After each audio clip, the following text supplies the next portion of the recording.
Walang naitalang malaking pinsala, epekto o nasawi mula sa pagyanig ng magnitude of 4.8 na lindol na sumentro sa Pugo, La Union o 4.4 na lindol, mga idol. Sa Pugo, La Union na kahapon ng umaga, October 9, ayon po yan sa ulat ng Regional Disaster Risk Reduction and Management Council 1.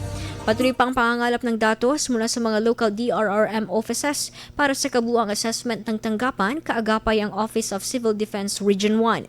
Dahil sa posibilidad ng aftershocks, agad nag-abiso na ang mga lokal na pamahalaan ng suspensyon ng klase at pasok sa mga government offices tulad sa mga bayan ng Kaba, Tubao, Nagilian, Burgos, Agoo at Pugo. Isinarado rin sa publiko ang Tapuacan River sa bayan ng Pugo at ipinagbawal ang anumang aktibidad sa katubigan para sa kaligtasan ng publiko at turista. Kaugnay nito, tiniyak ng tanggapan ang patuloy na pagantabay sa sitwasyon upang agad maabisuhan ang publiko. IFM News. IFM News.